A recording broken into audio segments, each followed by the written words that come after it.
Hello विद्यार्थी मित्रांनो, तर आपण टी-ई-टीला विचारले जाणारे एक महत्त्वाचा भाग असतो, की छायांकित भागाचं आपल्याला अ, क्षेत्रफळ काढायला सांगतात. तर छायांकित भागाचं आपल्याला क्षेत्रफळ कसं काढायचं, ते आपण ह्या भागामध्ये पाहू.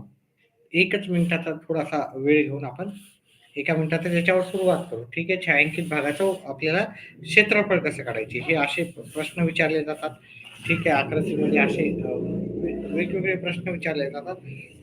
ते आपण कसं सॉल्व्ह करता येईल हे आपण सगळं पाहणार आहोत. तर 1 मिनिटातच सुरू करणार आहे. तर कुठेही जाऊ नका. आपलं चॅनेलवर 1 मिनिटातच सुरू होतं. म्हणजे असे प्रकारचे वेगवेगळे प्रकारचे प्रश्न आपण आज घेणार आहोत. चला, हा पहिला प्रश्न आहे. तो घेऊत आपण. 1 मिनिटातच आपण सुरुवात करू. तर छायांकित भागाचे प्रश्नफळ कसे काढायचे? अतिशय महत्त्वाचा असा भाग आहे हा. थोडीशी मुलं लाईव्ह येतील असं अपेक्षा करूत आपण आणि थोड्या वेळात सुरुवात करूत आपण. चला.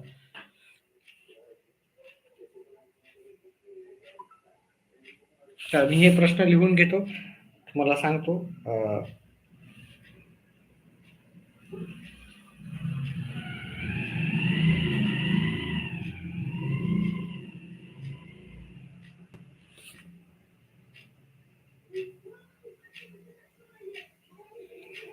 चला. विद्यार्थी मित्रांनो, तर मी प्रश्न पूर्णपणे लिहून सांगतो सगळ्या गोष्टी व्यवस्थित. तर पहिला प्रश्न आहे आपला.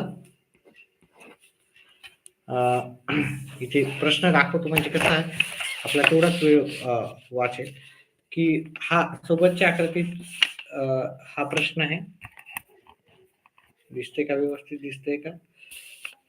सोबतच्या आकृतीत आपल्याला छायांकित भागाचे प्रक्षेपण काढायचे. आता हा भाग 14 दिलेला आहे. हा किती दिलेला आहे? 14. ठीक आहे.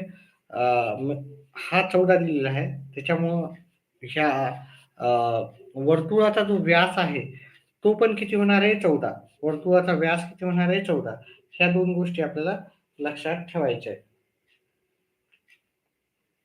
एकच मिनिट विद्यार्थी मित्रांनो, थोडंसं सेटिंग्स करू द्या.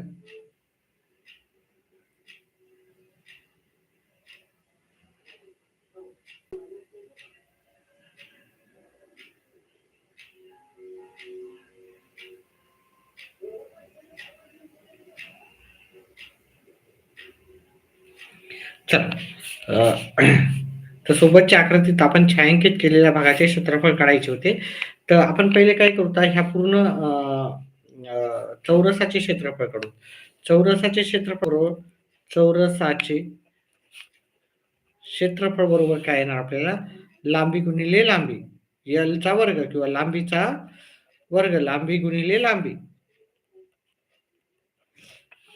किंवा बाजू गुणिले बाजू असं पण लिहू शकतो आपण. बाजू गुणिले बाजू. ह्या दोन्हीपैकी कोणतंही म्हणजे काही जरी म्हणलं तर तुम्हाला चालते. याची लांबी म्हणा किंवा बाजू म्हणा. आता याची लांबी जी आहे आपल्याला 14 आहे किंवा बाजू हे 14. 14 गुणिले 14.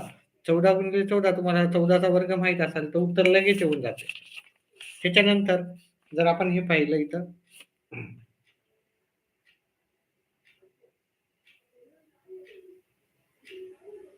एकच मिनिट विद्यार्थी मित्रांनो. हा, हे 14 गुणिले हे चौरसाचे क्षेत्रफळ काढले. आता आपण काय करू, आता ह्या वर्तुळाचे क्षेत्रफळ काढू.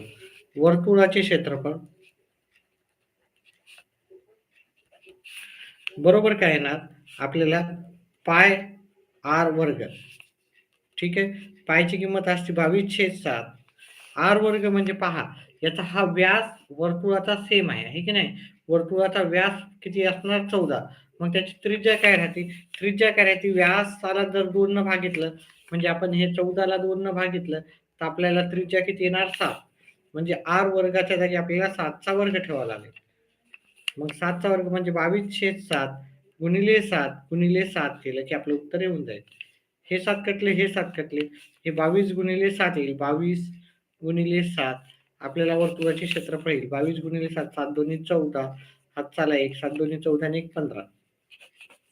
आता आपल्याला चौरसाचे क्षेत्रफळ 196 आलतं आणि वर्तुळाचे क्षेत्रफळ जे आलेले 154. मग आपल्याला छायांकित भागाचे क्षेत्रफळ, छायांकित भागाचे आपण क्षेत्रफळ जर काढले, आपण हे पुस्तक बाजूलाच ठेवू. ठीक आहे. तर काय येणार आपल्याला, या 196 मधून आपण 154 जर वजा केले, तर आपल्याला छायांकित भागाचं क्षेत्रफळ भेटून जाईल. म्हणजे 196 मधून 154 वजा केले आपण, तर इथे 2, 4 आणि हे 0 म्हणजे 42 आपल्याला उत्तर येऊन जाईल. आता आपण पर्याय दिले नव्हते, पुढच्या प्रश्नामध्ये आपण पर्याय देऊ. तर त्याच प्रकारचा प्रश्न आहे. ठीक आहे. हे चौरस आहे, हे गोल आहे. आता गोल तर माझा परफेक्ट येणार नाही. आणि हे जे भाग, हे छायांकित भाग, त्याचा आपल्याला काय सांगितलेलं आहे की क्षेत्रफळ काढायला सांगितलेलं आहे. ठीक आहे. हे जे दिलेलं आहे त्यांनी माप त्याचा 28 दिलेलं आहे आणि पर्याय दिलेले आहे आपल्याला. पर्याय क्रमांक 1,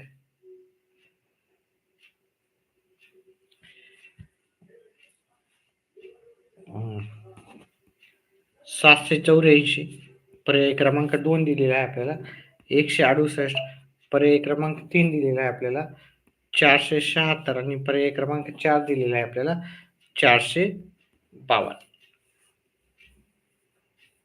याचं उत्तर काढायचं येत असेल तर, आणि उत्तर कमेंट बॉक्समध्ये टाकायचं आहे.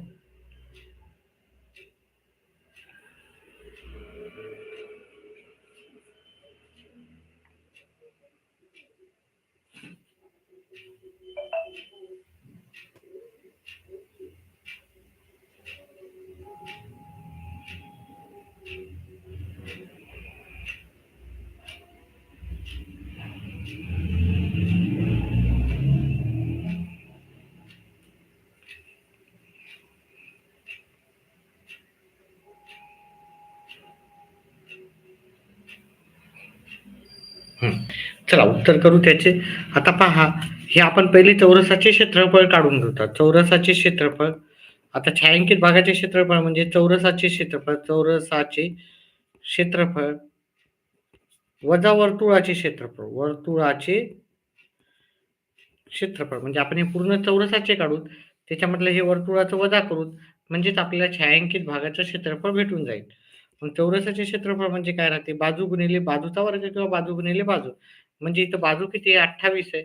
मग 28 गुणिले मी 28 करेल चौरसाचे क्षेत्रफळ, आणि वर्तुळाचे क्षेत्रफळ काय येणार, पाय आर वर्ग.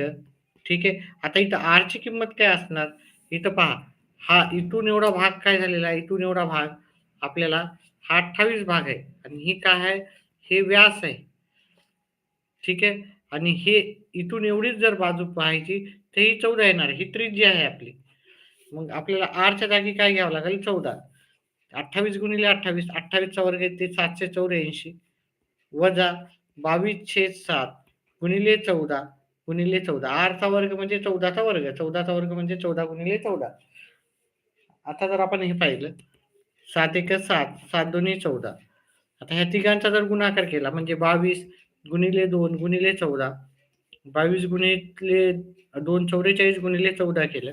गुणाकार करून घेऊत आपण, 44 गुणिले 14, 4 चोक 16, हातचा 1, 16 आणि 1 17 आणि हे 44. आता ह्या सगळ्यांची बेरीज करायची आपल्याला.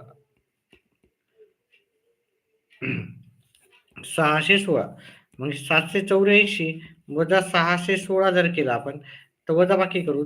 784 मध्ये 616 वजा करा, तर आपलं उत्तर येते, जात नाही तर 8 येतात. 7 मधून 1 गेला, 6 राहिले. 7 मधून 6 गेला, 1 राहिला. मग आपलं उत्तर आहे 168. आपल्याला 168 हे उत्तर पर्याय क्रमांक 2 मध्ये भेटून जाईल. ठीक आहे. याचं उत्तर आहे पर्याय क्रमांक 2. चला पुढचं छायांकित भागाचे क्षेत्रफळ काढूत आपण. पुढचा एक वर्तुळ दिलेला आहे. आता माझं हे काय बरोबर येणार नाही आकृती, पण समजून घ्या. हे आपला चौरस आहे. आता हे चौरस आहे, हा चौरस चारी बाजू एकसारखे आहे, आयत नाही, हा चौरस आहे. आणि आपल्याला इथं विचारलं छायांकित भागाचे क्षेत्रफळ. ठीक आहे. ह्या भागाचे क्षेत्रफळ जे भाग दाखवतो. आता एक्झॅक्टली बरोबर नाही, हे पूर्ण तुम्ही जर काढलं व्यवस्थित तर तुम्हाला येऊन जाईल. ठीक आहे. हे चौरस आहे आणि इकडची जी लेंथ दिलेली आहे म्हणजे ते हे दिलेलं आहे आपल्याला, हे पूर्ण दिलेलं आहे 14 दिलेलं आहे. हे पूर्ण इथून एवढं पूर्ण 14 आहे आणि याचे पर्याय देतो मी पहिले. पर्याय क्रमांक 1 42, पर्याय क्रमांक 2 63, पर्याय क्रमांक 3 56 आणि पर्याय क्रमांक जो 4 आहे आपल्याला 49 असं आपल्याला 4 पर्याय दिलेले आहेत.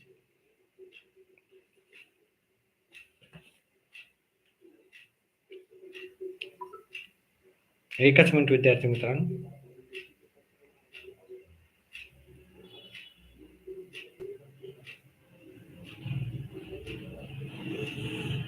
ठीक आहे. आता हे 4 पर्याय दिल्याच्या नंतर आता जर आपण पाहिलं, पहिले आपण वर्तुळाचे क्षेत्रफळ काढू, त्याच्यातून आपण चौरसाचे क्षेत्रफळ वजा करू. आता वर्तुळाचं क्षेत्रफळ केलं, तर वर्तुळाचे क्षेत्रफळाचं सूत्र आहे वर्तुळाचे क्षेत्रफळ बरोबर पाय आर वर्ग. आता इथं आर त्याने व्यास दिलेला आहे. व्यास किती दिले हे आपला 14. मग आपली त्रिज्या किती असणार 7 आणि 7 म्हणजे 7 आपली त्रिज्या राहणार. इकडचा भाग 7 होईल, इकडचा भाग 7 कारण हा केंद्रबिंदूतून दिलेला भाग आहे. मग हे 22/7 गुणिले 7चा वर्ग म्हणजे 7चा वर्ग 22/7 गुणिले 7 गुणिले 7 एक 7 गेले एक 7 22 गुणिले 7 22 गुणिले 7 करायचे आपल्याला. 22 गुणिले 7 मी इकडे बाजूला करतो. 7 दोन्ही 14 हातचाला 1 7 दोन्ही 14 आणि 15. मग आपल्याला याचं क्षेत्रफळ आलेलं आहे 154. आता आपल्याला इथे जर बाजू काढायची आहे, आपल्याला काय दिलेलं आहे, हे जर तुम्ही हे चौरस जर पकडला, हा चौरस पकडला, ठीक आहे.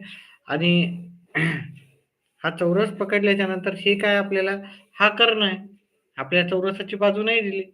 ठीक आहे. मग आपल्याला चौरसाचं दुसरं क्षेत्रफळाचं सूत्र जर काढायचं असेल कर्णावरून, चौरसाचे क्षेत्रफळ, चौरसाचे क्षेत्रफळ आपल्याला एक क्षेत्रफळ माहिती आहे आपल्याला, बाजू गुणिले बाजू, हे की नाही, हेच माहिती आहे. पण अजून एक चौरसाचे क्षेत्रफळ आहे कर्ण गुणिले कर्ण, कर्ण गुणिले कर्ण भागिले 2. आता हे कर्ण झालेलं आहे की नाही, हा 90 अंशाचा सगळे होतात, ही कर्ण आहे, तिकडून एक कर्ण आहे. ठीक आहे. तर मग आपण काय करतो, कर्णाची लांबी किती आहे 14 गुणिले 14 भागिले 2. याला 2 न भागेला, याला 2 न भागेला 7 आला. 14 गुणिले 7, 14 गुणिले 7 किती येणार आपल्याला 14 98. आता हे याचे पूर्ण वर्तुळाचे क्षेत्रफळ 154 आहे. त्याच्यात आपण चौरसाचे क्षेत्रफळ वजा करू म्हणजे आपल्याला छायांकित जो भाग आहे त्याचे क्षेत्रफळ भेटेल. म्हणजे आपलं वर्तुळाचे क्षेत्रफळ आलेले 154, त्याच्यामधून आपण चौरसाचे क्षेत्रफळ किती आलेले आहे आपल्याला 98 ते वजा करू. वजा केल्याच्या नंतर आपल्याला किती 8 मधून 4 मधून 8 जात नाही.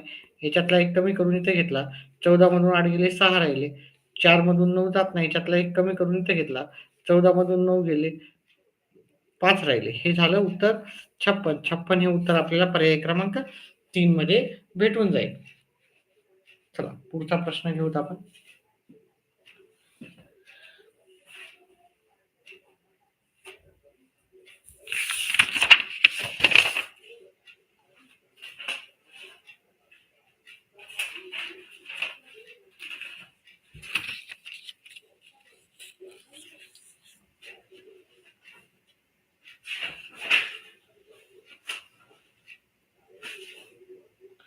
पुढचा प्रश्न आहे आपल्याला अजून एक त्याच टाईपचा प्रश्न आहे. अजून एक वर्तुळ मी व्यवस्थित काढण्याचा प्रयत्न करतो, पण माझं काही व्यवस्थित येणार नाही. आणि आपल्याला काय केलं, हे हा चौरस आहे हा. ठीक आहे. आता माझं काय मी सांगितलं की इकडचा भाग बरोबर येत नाही. हा काय आयात नाही, हा चौरसच आहे. ठीक आहे. हा चौरस आहे. नाहीतर आयात समजचाल आणि उत्तर तुम्ही म्हणसाल सर कसं काय येणार. ठीक आहे. हा चौरस आहे. माझी काय आकृती व्यवस्थित आलेली नाही. आणि याच्यातले पर्याय दिलेले आहे आपल्याला. छायांकित भागाचा हा छायांकित भाग आहे. हा चौरस आहे आणि चौरसाचे आपल्याला काय करायचं क्षेत्रफळ काढायचे. हा पूर्ण चौरस आहे. ठीक आहे. हा छायांकित भाग आहे, त्याचं क्षेत्रफळ काढायचे. हे चौरस आहे, हा चौरस आहे भाग. ठीक आहे. आणि हा जो छायांकित भाग केलेला आहे त्याचा आपल्याला काय करायचं क्षेत्रफळ काढायचं. पर्याय क्रमांक 1 आहे 24.5. पर्याय क्रमांक 2 आहे 14. पर्याय क्रमांक 3 हे आपल्याला 28 आणि पर्याय क्रमांक 4 हे आपल्याला 18.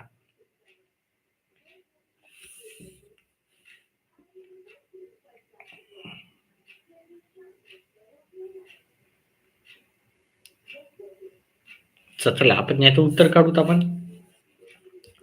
आता इथे माहिती एक दिलेली आहे की हा इथून एवढा जो कर्ण आहे तो ह्या कर्णाची लांबी दिली त्यांनी 7. ह्या कर्णाची जर लांबी त्यांनी 7 दिली, मग इथून एवढा जो जी त्रिज्या झाली ही 3.5 ची झाली.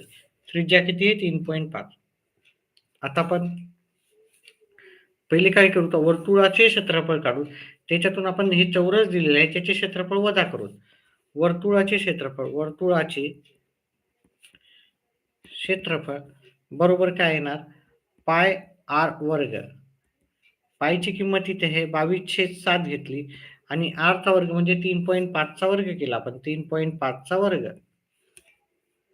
22/7 गुणिले 3.5 गुणिले 3.5. हे 7 एकच याला जर भागाकार दिला इथं 1 येईल, याच्या डबल हे आहे त्याच्यामुळे इथं 2 येईल.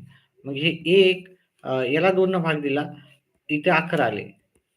11 गुणिले 3.5 याचं उत्तर करायचं तर 11 गुणिले 3.5 आपण गुणाकार करू.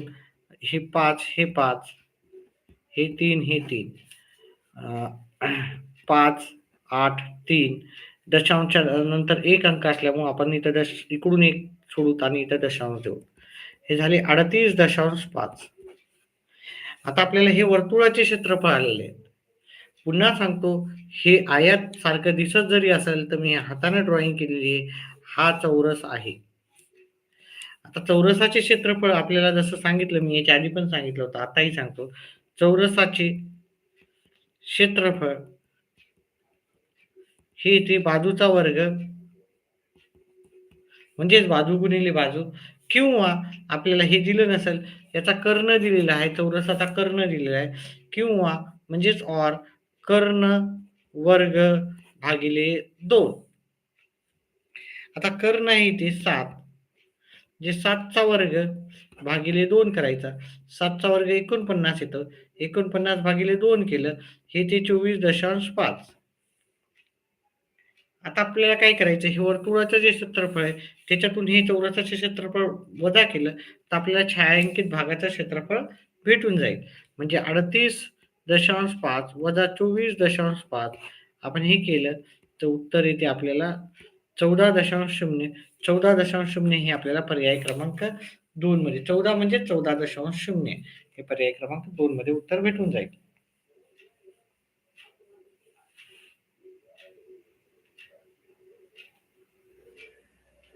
चला पुढचा प्रश्न घेऊत आपण.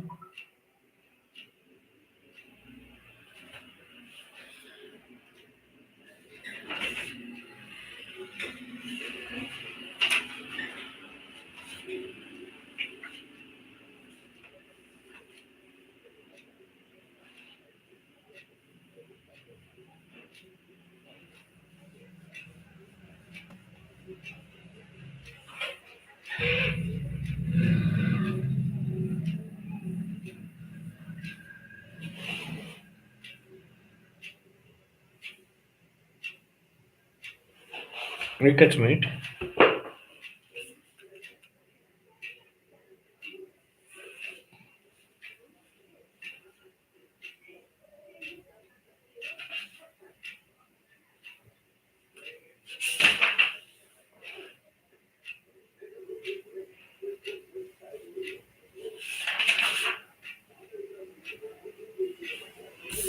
पुढची आकृती घेऊत आपण.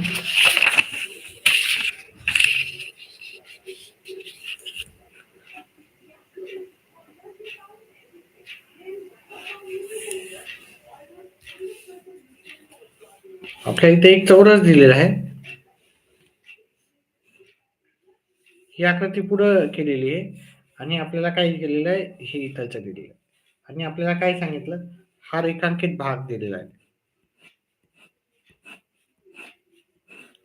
हे रेखांकित भागाचे आपल्याला क्षेत्रफळ काढायचे. इथे 10 दिलेलं आहे याची लांबी. अजून कुठे काय दिलं का त्यांनी काहीच नाही दिलेलं आहे. तर चौरसाची बाजू 8 आहे. चौरसाची बाजू किती आहे? 8. म्हणजे ही बाजू 8 आहे. चौरसाची प्रत्येक बाजू 8 येत राहते. म्हणजे ही बाजू दिलेली, ही बाजू दिलेली आहे. तर आपल्याला छायांकित भागाचे क्षेत्रफळ काढायचे. तर याचे क्षेत्रफळ जे आहे आपल्याला पर्याय क्रमांक 1 दिले आहे 16, पर्याय क्रमांक 2 दिलेला आहे 32, पर्याय क्रमांक 3 दिलेला आहे 24 आणि पर्याय क्रमांक 4 दिलेला आहे आपल्याला 30. आता आपल्याला काय करायचं? बघा आपल्याला माहिती आहे आयताचे काटकोन हा काटकोन त्रिकोण झालेला आहे की नाही? काटकोन त्रिकोण हा सरळ रेष आहे. इकडचा भाग काटकोन असतो चौरसाचा, म्हणून इकडचा भाग पण काटकोन असणार. आता काटकोनामध्ये हा पाय आहे, ही उंची आहे. पण आपल्याला उंची माहित नाही की किती आहे. पण हे काटकोन त्रिकोणात आपण हा कर्णवर्ग आहे. कर्णवर्ग बरोबर पायाचा वर्ग बरोबर उंचीचा वर्ग आपण माहिती आहे आपल्याला. ठीक आहे. मग पायथागोरसनुसार आपण 10चा वर्ग बरोबर आपण ही उंची काढतोय. नंतर त्रिकोणाचे क्षेत्रफळ काढलं तर आपल्याला त्रिकोणाचे क्षेत्रफळ सहज भेटून जाईल. म्हणजे तिथे 10 हा कर्ण झालेला आहे. 10चा वर्ग 8चा वर्ग आणि ही बाजू x पकडून अधिक xचा वर्ग. 10चा वर्ग येते 100 अधिक 8चा बरोबर 8चा वर्ग येते 64 अधिक xचा वर्ग. पायथागोरसनुसार आपण हे काय करू 100 वजा 64 बरोबर काय येणार x वर्ग. 100 मधून 64 गेले 36 बरोबर x वर्ग. मग आपल्याला x काय येणार वर्गमूळ काढले तर आपल्याला x येईल 6. x येणार 6 म्हणजे हे आलेले आहे 6. आपण या त्रिकोणाचे क्षेत्रफळ काढायचे तर अतिशय सोपं जातं. त्रिकोणाचे क्षेत्रफळ 1/2 गुणिले पाया गुणिले उंची. इथं 1/2 पाया आपला 8 आहे, उंची आपली 6 आहे. हे काटाकाटी केली बे एक बे बे चोक 8 4 गुणिले 6 आपल्याला उत्तर आलं 24. तर ह्या प्रश्न याचं उत्तर हे आपल्याला 24 जे पर्याय क्रमांक आपल्याला 3 मध्ये भेटून जाईल. चला पुढचा ह्याच प्रकारचा आपण प्रश्न घेऊ पुढचा. येत असेल तर कमेंट बॉक्समध्ये लगेच लवकर उत्तर टाकायची त्याची. अतिशय सोपा असा भाग आहे. ठीक आहे. हा एक चौरस आहे.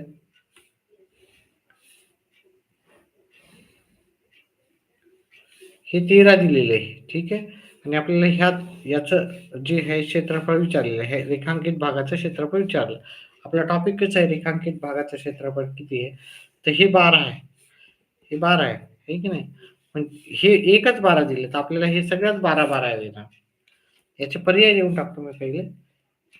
60 पर्याय क्रमांक 2, 36 पर्याय क्रमांक 3, 30 आणि पर्याय क्रमांक जो 4 आहे ते 72 आहे. आता आपल्याला माहिती आहे हा कर्ण झालेला आहे की नाही? हा 90 अंशाचा आहे.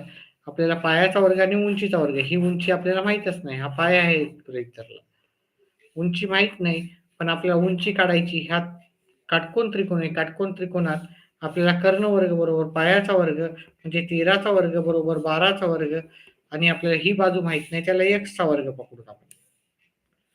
13चा वर्ग येते 169, 12चा वर्ग येते 144, x चा वर्ग येते आपल्याला x चा वर्ग माहिती नाही. आता 144 इकडे गेले तर मायनस होतील. ठीक आहे. म्हणजे उत्तर आलं आपलं 25 बरोबर x वर्ग. मग वर्गमूळ जर घेतले आपण x बरोबर आपल्याला येणार 5. मग हे येणार आपल्याला 5.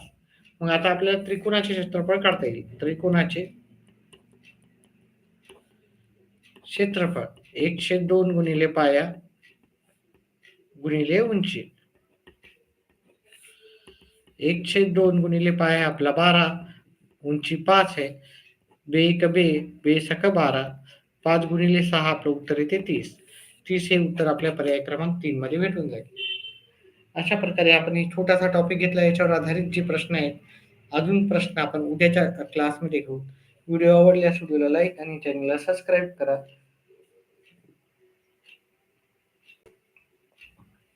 काय विचारलेला आहे वाटतं एखाद्या विद्यार्थ्याने.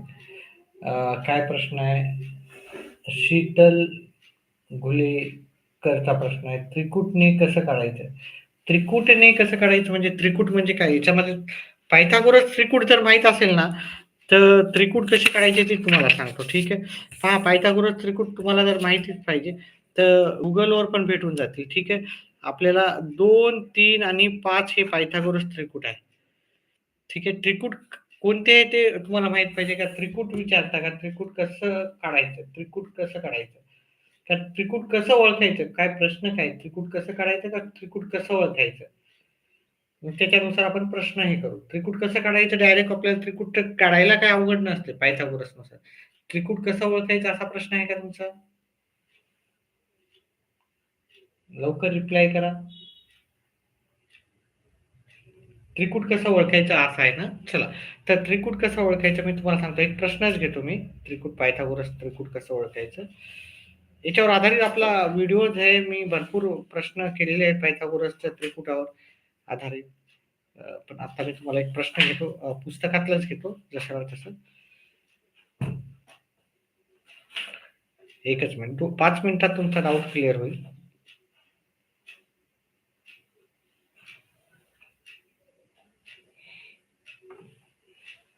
पायथागोरसचे त्रिकूट 378 पान नंबर. एकच मिनिट थांबा.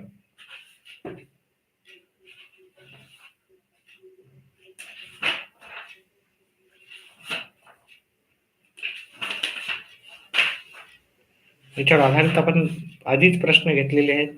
भरपूर प्रश्न घेतले. पुढीलपैकी कोणता गट आहे पायथागोरसचे त्रिकूट नाही? आणि पुढीलपैकी पायथागोरसचे त्रिकूट कोणते? हे 2 प्रश्न घेतो मी. ठीक आहे? म्हणजे तुमचे डाऊट क्लिअर होईल. पुढीलपैकी प्रश्न क्रमांक 1 पुढील पैकी किती पायथागोरसचे त्रिकूट आहे? हा जर प्रश्न घेतला आपण तर तुमचा बराच कव्हर होईल. पुढीलपैकी किती किती पायथागोरस त्रिकुटे त्रिकुटे आहेत? ठीक आहे. ते आपल्याला पर्याय दिलेले आहेत. पहिले ते 1 ए-बी-सी दिलं. हे 10, 24 आणि 26 बी दिलेलं आहे आपल्याला. 12, 16 आणि 20 पर्याय क्रमांक सी दिलेला आहे आपल्याला. अ, पर्याय नाहीत हां हे. 3, 4 आणि 5 आणि पर्याय हे डी दिलेलं आहे आपल्याला. 7, 10 आणि 15. आता आपल्याला इथं याच्यापैकी किती पायथागोरस त्रिकुट आहे ते विचारलेलं आहे.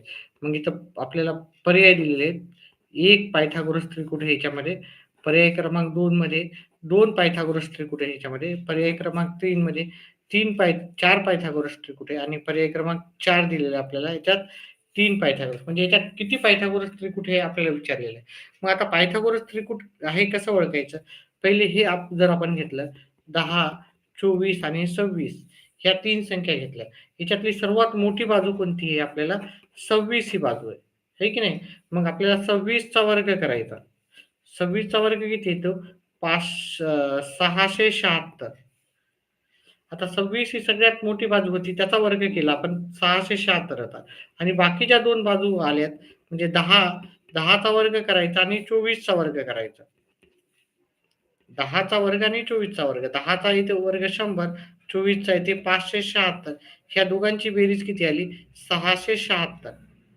मग ह्या सर्वात मोठ्या बाजूचा वर्ग हा इतर 2 बाजूच्या वर्गाच्या बरोबर आहे. म्हणजेच हे पायथागोरस त्रिकूट पहिलंवालं आहे. मग आपल्याला दुसरं वालं पाहायचं. ठीक आहे, हे पायथागोरस त्रिकूट आहे. म्हणजे आपण काय केलं, सर्वात मोठ्या बाजूचा वर्ग बरोबर इतर इतर 2 बाजूच्या वर्गाची बेरीज केली आपण. म्हणजे इथं आता दुसरा प्रश्न पाहूत आपण. इथं सर 12, 16, 20 हे पायथागोरस त्रिकूट आहे का? तर मग इथं सर्वात मोठी बाजू किती आहे? 20. 20 चा वर्ग केला. 20 चा वर्ग म्हणजे 20 गुणिले 20 400. इतर 2 बाजू किती आहेत? 12 आणि 12चा वर्ग करायचा इतर 2 बाजू, त्यांचा वर्ग करायचा. 12चा वर्ग येते 144, 16चा वर्ग येते 256. ह्या दोघांची बेरीज केली तर उत्तर येते 400. ठीक आहे. म्हणजे सर्वात मोठ्या बाजूचा वर्ग आपल्याला 400 आला. इतर 2 बाजूच्या वर्गाची बेरीज केली ती पण 400 आली. म्हणजे हे पण पायथागोरस त्रिकूट आहेच आपलं. ठीक आहे. तिसरं जर बघितलं 3, 4, 5. 3, 4, 5. ठीक आहे. मग इथं सर्वात मोठी बाजू किती आहे? 5. पहिले सर्वात मोठ्या बाजूचा वर्ग घ्यायचा. तो आला 25. मग उरलेल्या 2 बाजू आहेत. 3 चा वर्ग अधिक 4 चा वर्ग. 3 चा वर्ग 9 येते. 4 चा वर्ग येते 16. ह्या दोघांची जर बेरीज केली आपण 25 येते. म्हणजे सर्वात मोठ्या बाजूचा वर्ग हा इतर दोन बाजूच्या वर्गाच्या बेरजे इतकाच आहे. त्याच्यामुळे हे पण पायथागोरस त्रिकूट आहेच. ठीक आहे. आणि चौथा जर पाहिलं आपण 7, 10 आणि 15 हे पायथागोरस त्रिकूट आहे का जर पाहायचं गेलं, तर हे 15चा वर्ग केला आपण 15चा वर्ग येते 225. मग इतर दोन बाजूच्या वर्गाची बेरीज किती येणार? 7चा वर्ग आणि 10चा वर्ग. 7चा वर्ग 49, 10चा वर्ग यायला 100. ह्या दोघांची जर बेरीज केली तर ती 149 येते. मग हे 225 सर्वात मोठ्या बाजूचा वर्ग 225 यायला इतर दोन बाजू आहेत 10 आणि 7 आणि 10 त्यांच्या वर्गाची बेरीज केली तर ती 149 येईल. हे दोघं एकसारखे नाहीत. म्हणजे दोघं बरोबरचे नाहीत. त्याच्यामुळे हे पायथागोरस त्रिकूट नाहीये. मग याच्यामध्ये किती एकूण पायथागोरस त्रिकूट आहेत? 1, 2 आणि 3 पायथागोरस त्रिकूट आहेत. हे आपल्याला सॉरी हे 3 आपल्याला इथं पहा उत्तर किती हे देतात. 3 इकडे दिलेलं आणि इथं पर्याय क्रमांक 4 दिलेला आहे की नाही? पर्याय क्रमांक 4 हे उत्तर आहे. समजलं का? अजून एखादा प्रश्न घेऊ वेगळ्या प्रकारचा? याच्यात मला सांगा की पायथागोरस त्रिकूट कोणता आहे? ठीक आहे. एक हे देतो. पुढीलपैकी पायथागोरस त्रिकूट कोणते?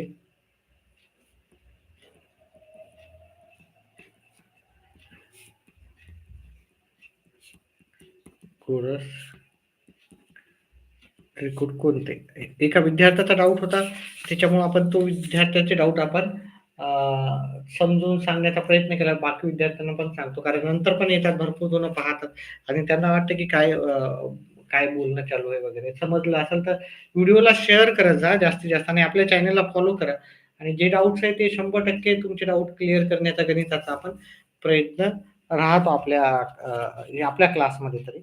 तर डाउट्स कमेंट बॉक्समध्ये दुसरे व्हिडिओ असतील कमेंट बॉक्समध्ये टाका. आपण त्या ह्याच्यावरून आपण डाऊट नक्कीच घेऊ. आता याच्यातला पुढीलपैकी पायथागोरस त्रिकूट कोणते ते तुम्हाला सांगायचं आहे. पर्याय क्रमांक 1 देतो मी तुम्हाला 8, 12, 15. पर्याय क्रमांक 2 आहे 12, 20, 25. पर्याय क्रमांक 3 आहे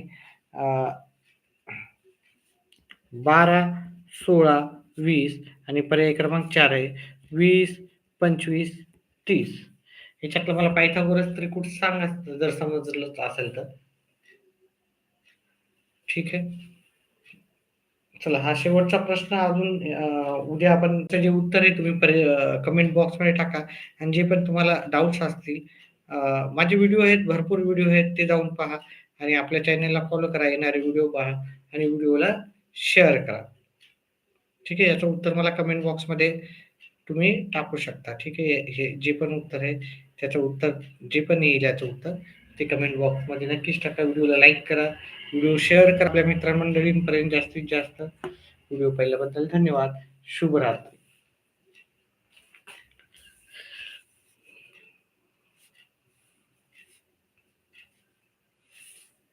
चल.